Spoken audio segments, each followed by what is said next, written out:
시편 121편 1절 2절 말씀입니다. 시편 121편 1절 2절 말씀. 우리 한 목소리로 함께 읽도록 하겠습니다. 시작. 내가 산을 향해 눈을 든다. 내 도움이 어디서 오겠는가?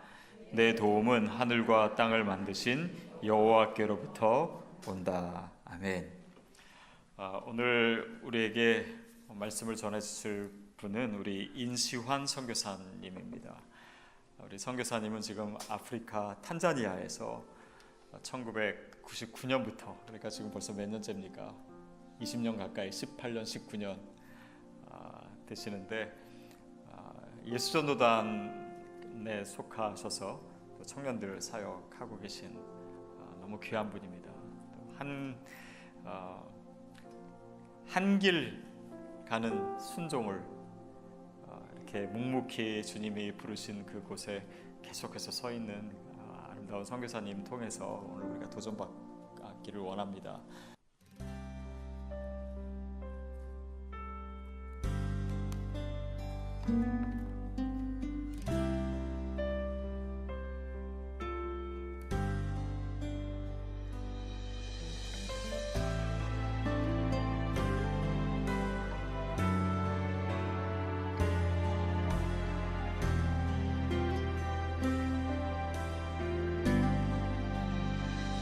아버지, 당신의 마음이 있는 곳에 나의 마음이 있기를 원해요. 아버지, 당신의 눈물이 고인 곳에 나의 눈물이 고이길 원해요. 아버지, 당신이 바라보는 영혼에게 나의 두 눈이 향하길 원해요. 아버지, 당신이 울고 있는 어두운 땅에 나의 두 발이 향하길 원해요.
아버지, 당신의 마음이 있는 곳에 나의 마음이 있기를 원해요.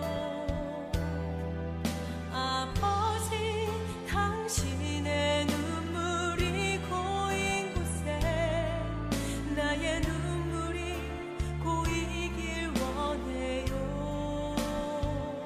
아버지, 당신이 바라보는 영혼에게 나의 두 눈이 향하길 원해요. 아버지, 당신이 울고 있는 어두운 땅에 나의 두 발이 향하길 원해요.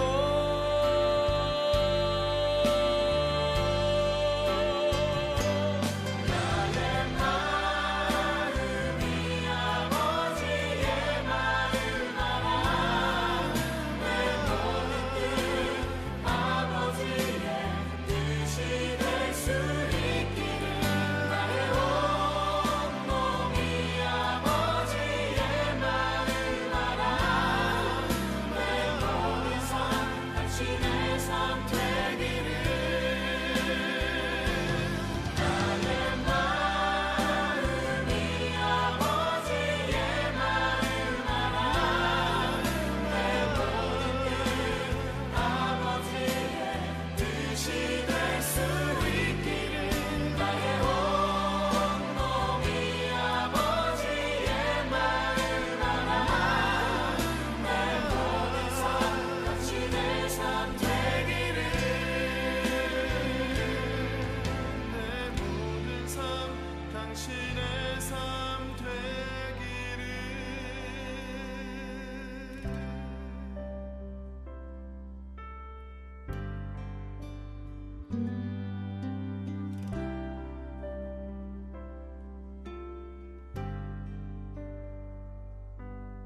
전 탄자니아에서 지금 대학 사역과 그리고 여러분 보신 동영상에서 빈민가 어린이집 사역을 지금 감당하고 있습니다.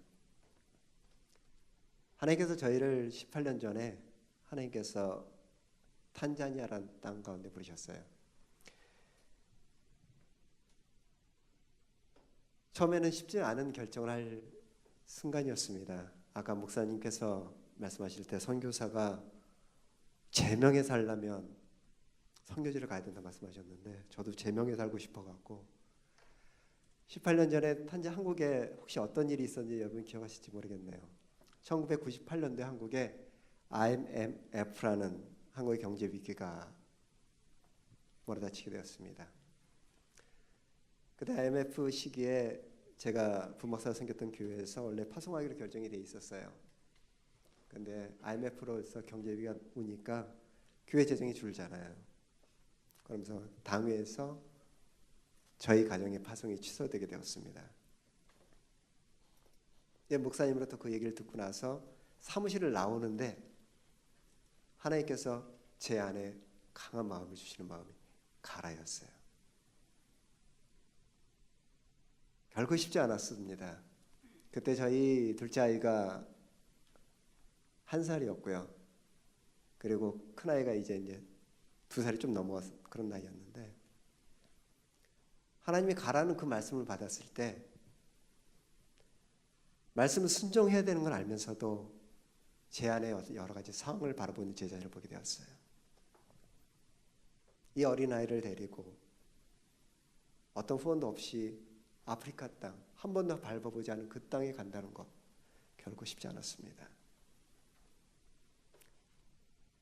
여러분 창세기 12장 1절 말씀 보면요, 하나님께서 아브라함을 부르고 계십니다.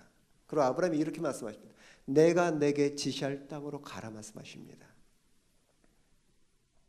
아브라함은 어땠을까요? 뜬구름 같은 하나님의 음성을 들었어요. 어디가 종착지인지도 모릅니다. 그런 가운데 그는 가방을 싸고 출발을 하기 시작합니다. 하나님께서 그 아브라함의 마음을 제 안에 주시기 시작하셨어요. 내가 갈 곳이 어디인지 모르지만, 우리 가정이 머물 곳이 어디인지 모르지만, 우리가 어떤 방법을 어떻게 살아갈지 알지 못하지만, 하나님, 제가 고백하는 것은 주님은 우리의 도움자 되십니다. 그때 하나님께 기도하면서 오늘 이번에 본문 말씀인 시편 121편 1절 2절 말씀을 하나님께서 약속의 말씀을 저희 가정에게 주셨어요. 저희는 그 약속의 말씀을 붙잡고 지난 18년간을 살아왔습니다. 하나님께서 그 말씀을 저에게 주시면서 그런 말씀을 주셨어요. 저희가 여러 가지 어려운 상황을 만날 때마다 우리의 도움이 다른 어떤 사람이 아니라, 어떤 교회가 아니라 바로 하나님 한 분이라는 것이었습니다. 너무나 많은 상황을 지나게 되었어요. 저희가 있는 지역이 말라리아와 장티푸스가 상당히 많은 지역입니다. 그러다 보니까 제 아내 박명화 선교사와 저희 아이들이, 그리고 저를 포함해서 몇 번의 죽음의 고비를 넘겨야 됐습니다. 죽음의 고비를 넘길 때마다 하나님 앞에 기도할 수밖에 없어요. 하나님, 주님밖에 없습니다. 하나님, 주님이 우리의 도움이십니다. 하나님, 우리를 구원해 주시옵소서. 2001년에는 제 아내 박명화 선교사가 말라리아 장티푸스가 한 번에 왔어요. 병원에서는 살 수 없다고, 너무나 장티푸스에 몸이 많이 퍼져서 살 수 없다는 통보를 받았습니다. 그때 그 병원에서 제가 저희 집사람을 데리고 나오는데 인도 의사가 저한테 그래요. 당신 안에 내가 죽는다고 얘기하지 않았냐고, 살 가면서 없다고 얘기하지 않냐고, 왜 죽음을 더욱더 재촉하냐고 저한테 그러더라고요. 그때 제가 그랬습니다. 당신이 믿는 알라는 우리 집사람은 죽는다고 말할지 모르지만 내가 믿는 살아계신 하나님께서 우리 집사람을 살린다고 말씀하셨습니다. 제가 우리 집사람 하나님의 능력으로 살려서 다시 당신 앞에 서게 하겠습니다. 저도 어디서 나온 믿음인지 모르겠어요. 근데 하나님이 제 안에 주셔요. 병원에 나가자. 저희 집사람의 부탁이었어요. 병원에서 어떤 제대로 효과도 뭐 처방도 못 받고 제대로 상황이었어. 그때 저희가 차를 타고 나오면서 제가 집사람한테 그랬어요. 하나님은 우리 도움이셔. 하나님이 살리실 거야. 근데요, 날 것 같은 사람이 전혀 회복이 안 돼요. 힘은 점점 떨어지고, 보통 이게 장티푸스가 이 탈수로 인해서 그 목숨을 잃습니다. 아무것도 못 먹어요. 점점점 힘은 빠지고, 이 식사하신 분들은 계속 오버했다고 설사 계속 나옵니다. 계속 버미팅이 나오고요. 저희 집사람이 마지막으로 자기가 너무 힘드니까 화장실에다가 이불을 펴달라고 하더라고요. 거기서 눕고 싶다고. 침대에서 화장실까지 가는 게 너무 힘드니까.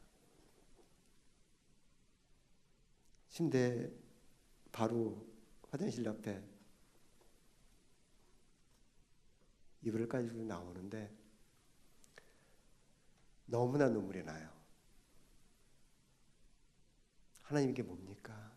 이런 생각이 들더라고요. 그래서 거실에 나와서 하나님 앞에, 하나님, 주님이 저희 도움이라 말씀하셨잖아요. 주님이 저희 치료자라 말씀하셨잖아요. 저희 이 상황에서 저희가 어디서 도움 찾습니까? 주님 한 분밖에 없지 않습니까? 이 거실에서 이렇게 기도하는데 제 안에 얼마나 많은 눈물이 나던지요. 근데 동일하게 집사람도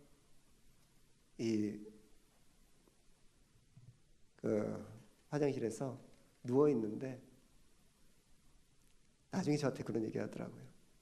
자기가 죽는 건 별 문제가 아니더래요. 자기가 죽으면 천국 갈 거 확실하고 더 좋은 거 가는 게 문제 아닌데, 첫 번째는 제가 걱정이더래요. 우리 젊은 남편 어떡하나. 그리고 두 번째, 우리 아이들 어렸을 때 우리 아이들이 혹시 하나님에 대해서, 하나님께서 우리 엄마를 불렀는데 왜 우리 엄마를 데려가셨습니까? 그래서 하나님에 대해서 잘못된 그런 생각을 할까 봐 그게 걱정이 되더래요.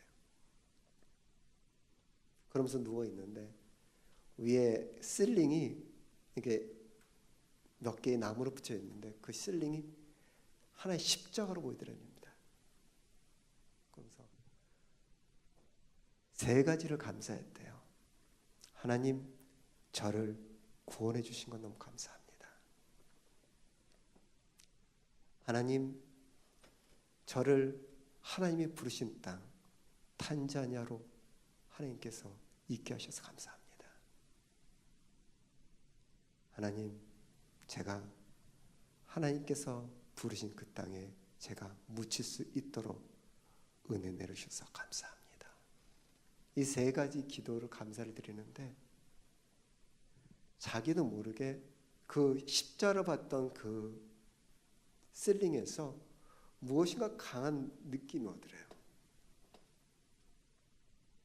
저도 하나님 앞에 기도하면서 그 동일한, 나중에 보니까 동일한 시간이에요.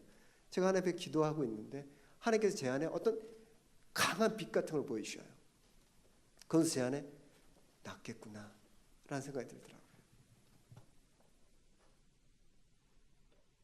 그 다음부터 저희 집사람이 몸이 회복되기 시작했고요. 지금 여러분이 사진에서 본 대로 그래 건강히 사역하고 있습니다.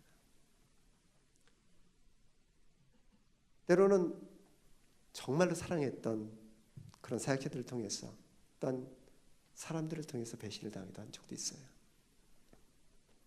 2014년에는 새벽 2시에 한 8명으로 추정됩니다. 8명이 추정되는 대강도가 도끼하고 창하고 칼을 갖고 저희 집을 부수기 시작했어요.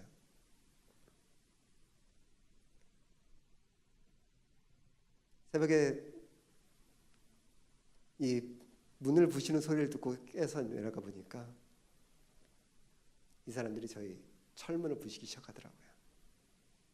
탄자니아는 지금 뭐 미국은 그렇지 않지만 탄자니아는 도둑하고 이 도둑들이 많기 때문에 모든 창문 모든 문이 그릴과 창이 있게 있습니다. 문도 동일하고요. 저희 문을 뭐 첫 번째 문은 부셨고 두 번째 그릴을 부시는 소리를 들었어요.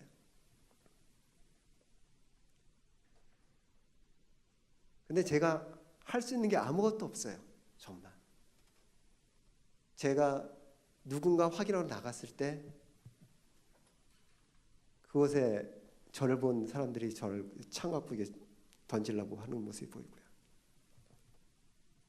순간적으로 위에 올라가서 아이들을 깨우고 아이들을 피신시키고 저희 집사는 위에서 이제 저희 사역자들 부르기 시작했습니다. 사역자들, 저희 학생들. 저는 아래층에서 제가 할 수 있는 건 아무것도 없어요. 막대기 하나 붙잡고 문을 막으면서 했던 고백이 바로 이 고백입니다.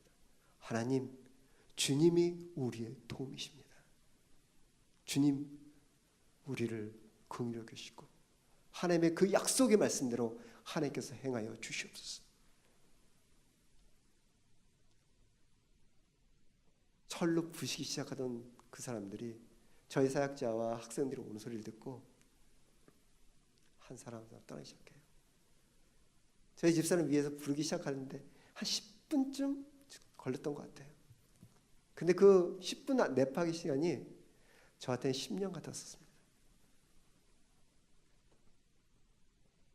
근데 그런 순간순간을 지나면서 저희가 고백하는 것은 많은 어려움이요. 그냥 어려움으로 끝나지 않은 것은 우리가 하나님이 누구인지를 알았기 때문에 그렇습니다. 여러분, 간절한 눈물이 저희들 가운데 많은 시간을 흘려야 됐어요. 그럼에도 불구하고 저희들이 주님 앞에 계속해서 나갈 수 있었던 것은 하나님이 우리 가운데 우리의 진정한 도움인 것을 알았기 때문에 저희는 능히 그 모든 상황을 이길 수 있었던 것입니다. 저희가 말씀을 나누기 전에 저희 사역의 동영상 보여드렸죠. 거기에서 저희 선교센터의 장면들이 좀 나왔습니다. 근데 그 선교센터 그 동영상을 자세히 보다 보면 검은색 물탱크 한 3,500 정도 500갤런 정도 되는 물탱크들이 각 건물마다 있습니다. 왜 그렇게 건물마다 있을까요?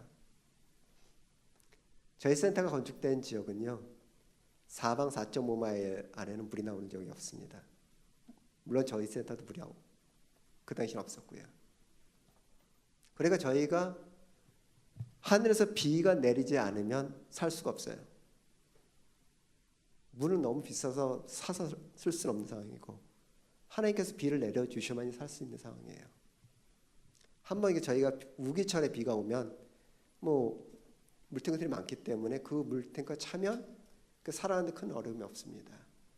근데 저희가 UDTS라는 대학생 예수 제자 훈련학교라는 프로그램을 진행합니다. 그럼 저희 사역자들, 그 학생들, 그리고 전도행팀까지 오게 되면 센터 안에 보통 40에서 50명, 많으면 한 60명 정도가 한꺼번에 살아가요. 근데 우기철엔 별 문제가 안 돼요. 아까 말씀드린 대로 물탱크가 있기 때문에 충분한 물을 확보해서 그곳에 살아가게 됩니다. 그런데 건기철이 문제예요. 여러분, 아프리카는 이게 시시때때로 비가 오는 지역이 아닙니다. 제가 보니까 캘리포니아도 동일한데 그 기간에 비가 딱 2달의 기간이 우기인데 우기철 지나면 건기 시간에 거의 비가 오지 않습니다. 그때마다 가슴 졸이면서 살아가는 거예요.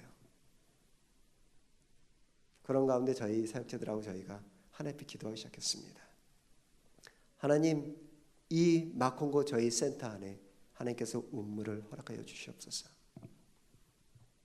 저희 센터하고 저희들이 사역자들하고 정말 간절한 마음으로 기도하기 시작했어요. 근데 중요한 건 뭐냐면 저희 있는 사역 지역을 마콩고 주라고 합니다. 근데 마콩고 주에 제가 우물을 위해서 기도하면서 몇 사람 팠던 사람을 찾아가 다녀봤어요. 모두 다 실패했습니다. 여러분, 저희 센터가 어떤 땅이었냐면 원래는 저희 센터, 저희가 구입하기 전에 그 센터가 모슬렘 땅이었어요. 모슬렘 주인인데 그 모슬렘 이 모하메드라는 사람이 그 땅을 쿠웨이트 정부다 헌납을 했습니다. 왜냐하면 그 땅 저희 센터 안에다가 원래 계획은 거기다 모스크를 큰 모스크를 지을 계획이었어요.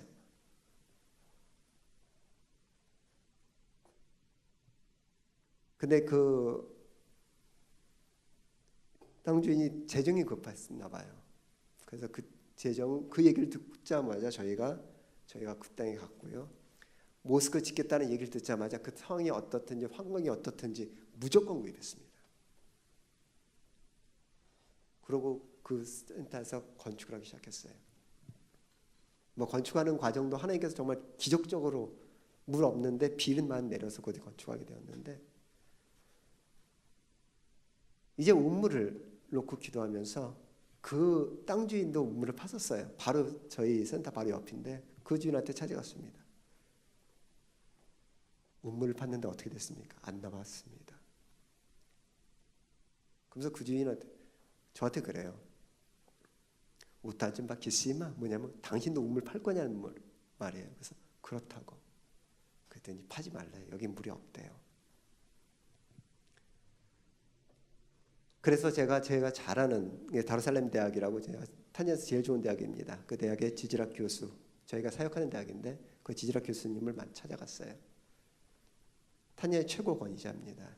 그 교수님한테 저희 땅에 대해서 설명하고, 그 교수님한테 그 땅에서 물을 팔라는데 가능성이 있습니까? 했더니 그 교수님 그래요. 우물을 파는 건 보통 토양이 결정을 하는데 그 마콩고 지역은 제가 압니다. 그분도 우물 회사를 하시는 분이에요. 거기 토양은 물이 나올 수 있는 가능성이 없는 토양입니다. 그래요. 근데 기도할 때마다 제 안에 주시는 마음은 뭐냐면, 하나님께서 이사야 43장 19절 말씀을 통해서 사막에서 물을 내시는 하나님, 광야에 길을 내시는 하나님께서 우리 가운데 새 일을 행하신다고 저에게 강하게 말씀하셔요. 세상의 지식이나 경험이나 그런 거 볼 때는 나올 수 있는 가능성이 전혀 없는 땅입니다. 그런데 하나님은 우리에게 그 땅에서 물을 내신다 말씀하십니다. 한 교회가 저희 센터에 우물을 위해서 12,000불을 헌금해 주셨어요. 그래서 저희가 너무 감사하게 이제 우물 회사를 찾아갔습니다.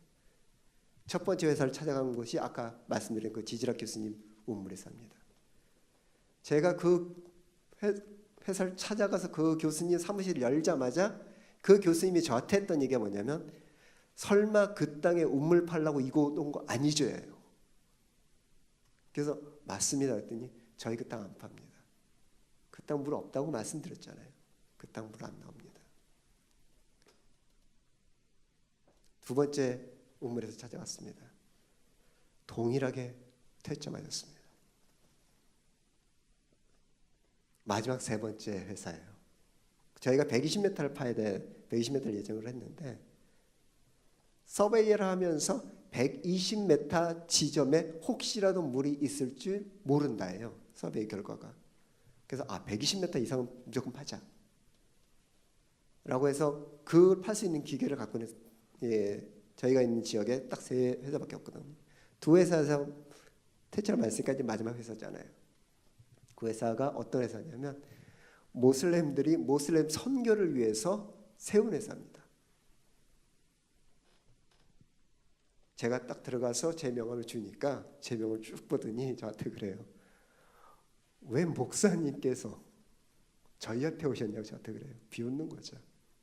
그래서 함께 관계하고 교제하고 싶어서 왔다고. 그랬더니 저한테 그래요. 왜 오셨습니까? 그래요. 그래서 우물 파러 왔습니다. 지역을 어디냐 말씀을 드리니까, 마콩고란 말씀 드리니까 어디 우물에서 다녀오셨겠네요. 그래요. 그래서 예 그렇습니다. 뭐라고 그렇습니까? 못 판다고 합니다. 그럼 아시겠네요. 저희가 뭐라고 대답할지. 이해합니다. 근데 팠으면 좋겠습니다. 그랬더니 그분이 하는 얘기가 뭐냐면, 그러면 우리가 조금 다르게 계약을 하겠습니다. 그래요. 그래서 어떻게 계약할 겁니까? 그랬더니 그분이 하는 얘기가, 원래 정상적인 우물을 팔 때 계약은 어떻게 했냐면요, 30% 먼저 선불을 줍니다. 그 다음에 우물이 다 파서 물이 터지면 다시 20%를 줍니다. 그럼 50% 마무리되죠. 그럼 거기 와서 펌프에 수중 펌프를 심고 모든 뭐 클리닝과 전체적으로 다 마무리되면 그때 나머지 50%를 주는 게 일반적인 계약이에요. 근데 이 모슬렘 사장이 저한테 제안한 건 뭐냐면, 선불을 70% 달라는 겁니다. 그 의미는 뭐냐면 파지 말자는 겁니다. 그때 사무실 앞에서 제가 하나님 앞에 이렇게 기도드렸어요. 하나님, 70%인데 어떻게 할까요? 그때 하나님께서 사인하라는 마음 주시더라고요. 그래서 그 사장한테 얘기했습니다. 계약합시다. 그때 그 사장이 그래요. 투타파니 아스리냐 사비니, 다시 한번 확인한 겁니다. 70%로 계약할 겁니다라는 예고예요. 그래서 yes. 그랬더니 제가 잘못 들은 줄 알고 또 확인해요. 70%. yes. I understand. 그랬더니 그 사람이, 저 사람은 뭔가 하면서 계약서를 만들어 시작했어요. 그래서 저희가 70% 지불하고 기계가 도착했습니다. 엄청난 기계가 왔어요. 그래서 저희 주위에 모슬렘들, 이슬람들 다 모였습니다. 그래서 제가 하나님 앞에 기도했습니다. 하나님, 이곳에서 운문이 터져 나와서 이곳에 있는 모든 하나님이 알지 못하는 모든 사람들이 하나님의 살아계심을 보게 하여 주시옵소서. 운물 기계가 시동을 키고요, 우물을 파기 시작했습니다. 10m, 20m, 30m 들어가고, 거기에 뭔가 토양이 바뀌어야 되는데 전혀 변함이 없어요. 40m, 50m 들어갔는데도 전혀 변함이 없습니다. 그때 이 오퍼레이터가 기계를 꺼요. 그때 저한테 찾아왔습니다. 저한테 그래요. 목사님, 제가 우물 판 지 30년입니다. 보통 20-30m 파면 이곳이 물이 나올지 안 나올지 대부분 다 압니다. 근데 이곳에서 제가 50m 파고 들어갔을 때 물 날 가능성 전혀 없습니다. 우리 여기서 마무리합시다. 그러더라고요. 그래서 그 제안을 하는데 뭐냐면, 우리 사장이 목사님께 정말 황당한 계약했다는 얘기 들었다고. 그래서 우리 사장한테 자기가 전화해서 50%만 받고 20%는 그래도 돌려드리라고 자기가 얘기하겠다고. 그리고 여기서 우리 마무리하자고. 저한테 그러더라고요. 제가 봐도 가능성 없어요. 그때 다시 한번 하나님 앞에 들어갔습니다. 그리고 하나님 앞에 기도하기 시작했어요. 하나님, 하나님께서 이 땅에 하나님께서 물을 주신다고 약속하지 않으셨습니까? 사막에 물을 내신 하나님께서 이 땅 가운데 하나님께서 하나님의 물을 이 땅 가운데 허락한다고 약속하지 않으셨습니까? 근데 제가 봐도 이곳에 물이 나올 가능성 안 보입니다. 어떻게 하는 게 좋을까요? 그래도 20%라도 건지는 게 좋을까요? 그때 하나님께서 제 안에 정말 너무나 선명하게 제 안에 앞에 너무나 한 문장의 스와힐리 문구가 보여요. 뭐냐면 우시오고페 왈라브 시파다이케 우아미니트, 두려워하지 말고 놀라지 말라, 그저 믿기만 하여라. 이 마음을 하나님께서 너무나 강하게 주시더라고요. 그 말씀 받고 나왔습니다. 키라고 했어요. 오퍼레이터가 안 켜요. 그러면서 저한테 그래요. 제가 말씀드리지 않았냐고. 여기 물이 없다고. 예, 압니다. 당신 믿는 알라는 여기 물이 없는지 모르겠지만 제가 믿는 살아계신 하나님께서 저에게 말씀하셨습니다. 약속하셨습니다. 하나님이 살아계심을 보인다고 말씀하셨습니다. 돌리세요. 모든 손에 제가 감사합니다. 그랬더니 그 사람이 돌아서면서 기계 돌면서 그런 얘기를 해요. 나니 알레하이. 누구냐? 살아있긴 누가 살아있어? 이런 표현을 하더라고요. 그때 제가 그랬습니다. 하나님, 이곳에서 일하는 모든 모슬렘들, 그리고 이 주위에 있는 모든 모슬렘들이 하나님의 살아계심을 하나님을 보여주셔야 합니다. 그 우물을 파기 시작했습니다. 우물을 들어가기 시작했어요. 60m, 70m, 80m 전혀 변함없어요.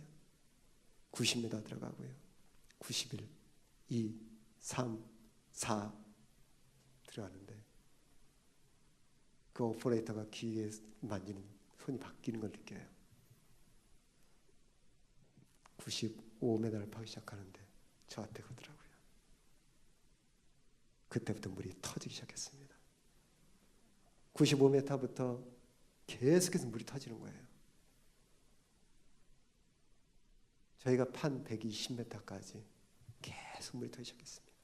하나님이 창세기에 하나님께서 천지를 창세한 이후에 하나님이 그 물을 우리 가운데 허락해 주셨습니다. 광야에서 물을 내신 하나님께서 우리 가운데 물을 내신 것입니다. 여러분 삶 가운데 여러분의 힘으로 뭔가를 할 수 없다고 그렇게 느끼셨을 때 여러분은 어떻게 하십니까? 여러분 지금도 살아계셔서 우리의 도움자 되신 그 하나님 앞에 여러분 나아가고 계신가요? 하나님은 여러분의 삶을 통해서 하나님의 영광 받기를 원하십니다. 하나님은 여러분의 도움 되십니다. 믿으십니까? 아브라함의 하나님이요, 다윗의 하나님, 엘리야의 하나님, 그 모든 구약의 역사하시고 신약에서 역사했던 그 하나님이 바로 여러분의 하나님 걸 믿는 여러분 되실 주님이라고 축원드립니다.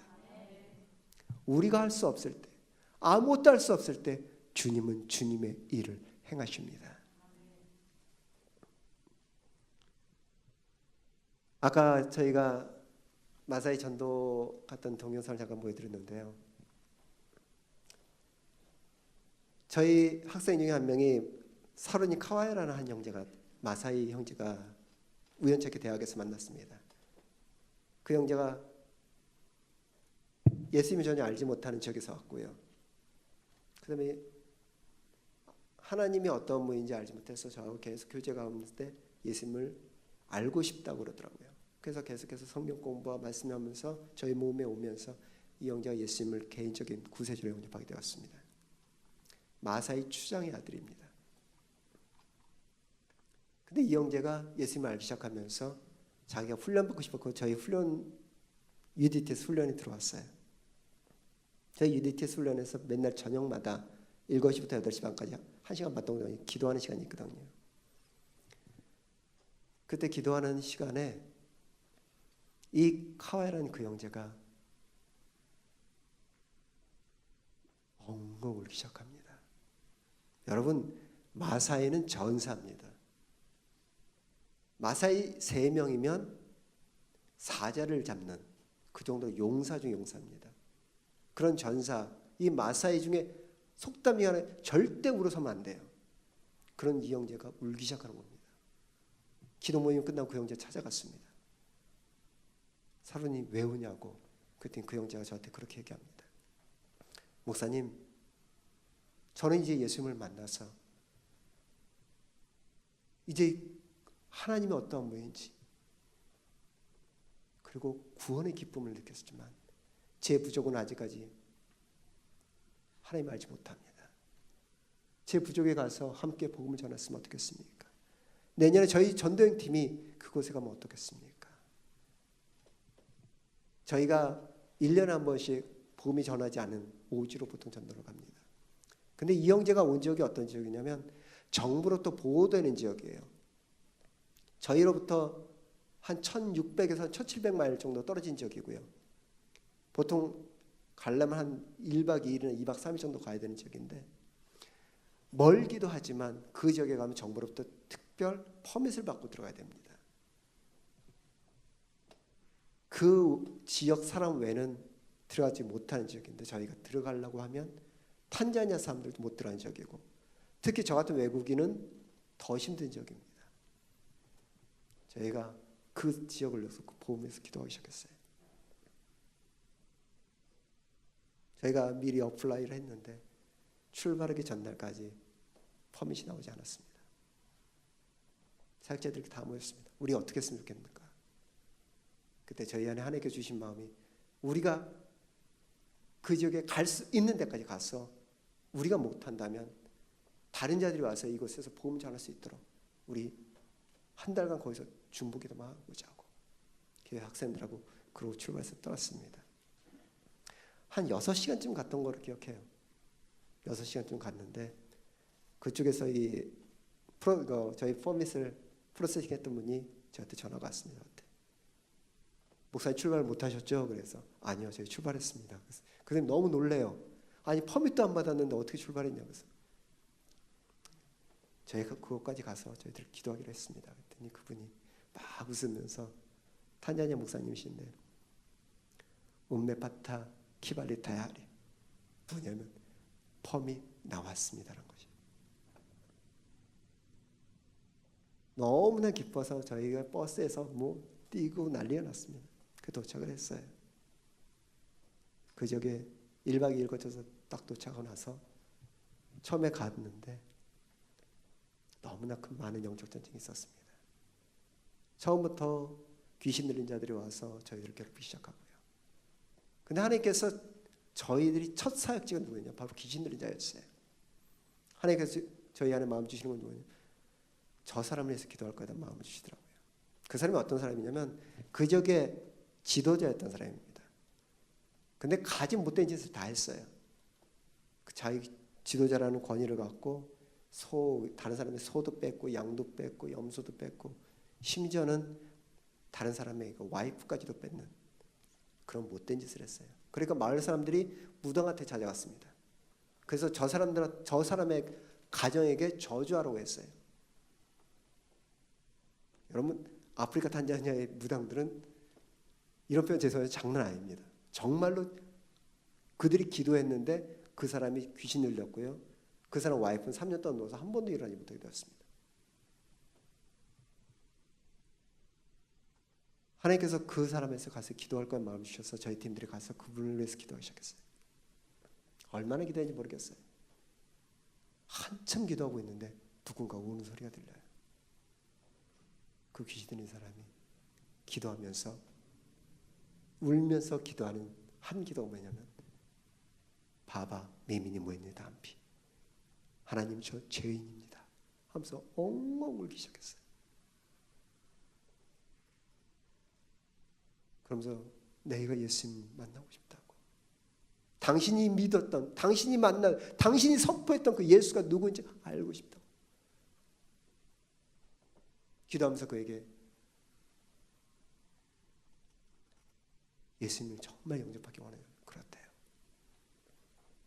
그래서 예수님 영접한 다음에 그 사람이 첫 번째 부탁 자신의 와이프한테 데려가달라고 합니다. 자신의 와이프가 3년 동안 누워서 한 번도 일어나지 못했다고. 저희 팀들과 같이 그 자매님한테 갔습니다. 한참을 또 기도하기 시작했어요. 그 여인이 본인이 안고요. 그리고 본인의 두 발로 일어서기 시작했습니다. 별로 안 믿어지시나 봅니다.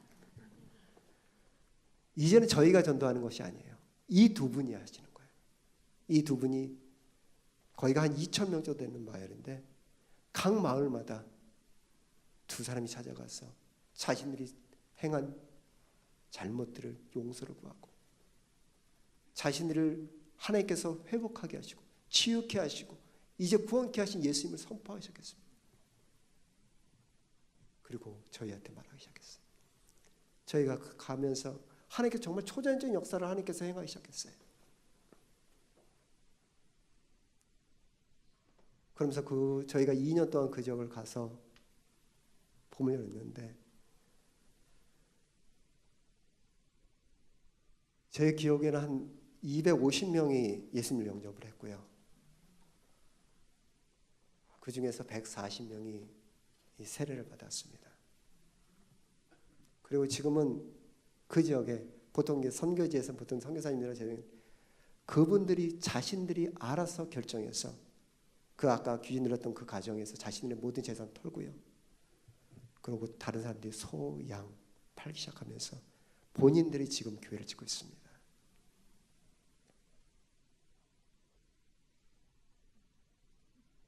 이 기적은요, 저희가 능력이 있어서 그런 것이 아니에요. 아까 말씀드린 그 사로니 카와야라는 그 형제가 하나님의 도우심을 구하며 하나님 앞에 간절히 기도함을 통해서 하나님께서 주님의 일을 그 땅 가운데 행하신 것입니다.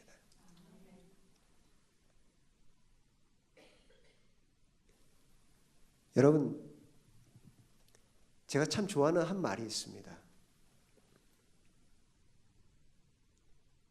우리가 일을 하면요, 우리가 일을 하지만 우리가 기도하면 그때는 하나님이 일을 하십니다.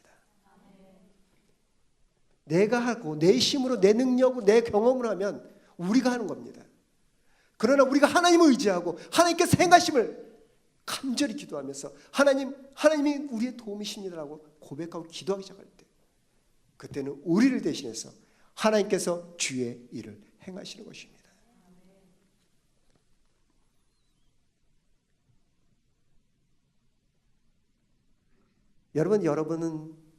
여러분의 문제 앞에 어떻게 반응하고 계시나요?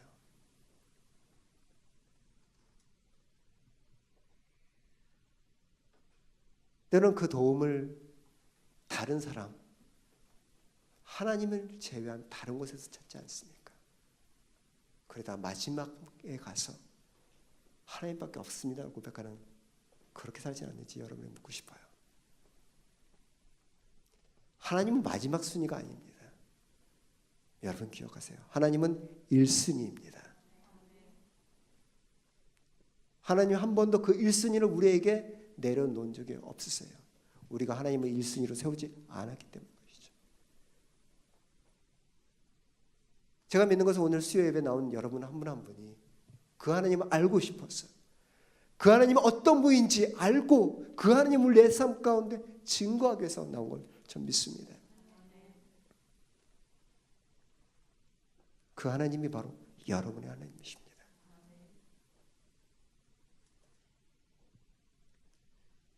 여러분, 왜 저희 가정이 그 어려운 땅, 고난이 있고 가난이 있고 질병이 있는 그 땅에서 산다고 생각하십니까? 저희는 잃어버릴 영혼을 사랑하시는 그 아버지의 마음을 알기 때문에 저희는 때로는 강도 위협이 있고요, 생명의 위협이 있고요, 여러 가지 어려움이 있을지라도 저희는 그 땅에 살아갑니다. 여러분들의 소중하신 그 어떤 것보다 하나님은 한 영혼을 사랑하십니다. 하나님의 마음을 우리가 안다면 여러분이 한 영혼을 위해서 기도했던 그 기도의 제목을 여러분 부탁드리고 싶어요. 다시 붙잡기를 다시 한번 여러분에게 도전하고 싶습니다. 여러분의 가정을 위해서, 여러분의 자녀를 위해서, 그리고 더 나아가 열방을 위해서 여러분들이 하나님 앞에 무릎을 꿇는 그런 여러분의 수고를 감당하실 주 이름으로 간절히 부탁드립니다.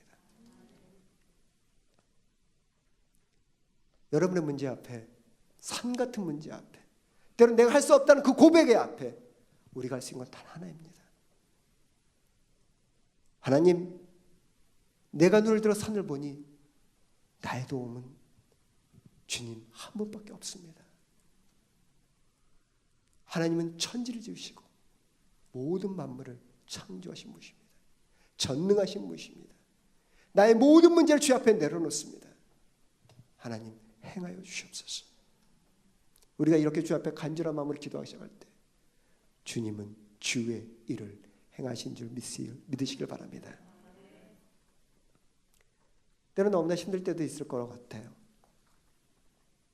저희가 내년 2월에 다시 탄자니아 돌아가게 되는데 많은 분들이 물어요. 정말 갈 거냐고. 제가 그랬습니다. 저는 이 미국에 살 믿음이 안 되기 때문에 전 탄자니아 돌아갈 겁니다. 여러분, 우리의 삶이 하나님의 도움을 구하는 삶. 때로는 어려운 일들이 있어요. 힘든 일이 있어요. 낙심된 일도 있어요. 그러나 그것이 우리의 모든 것이 아니라는 것입니다. 그 뒤에 역사하고 계시는 그 하나님을 바라보시는 여러분들이 간절히 축원드립니다. 우리가 그 하나님 앞에 나아가 시작할 때 하나님 우리를 통해서 주의 일을 행하실 것입니다.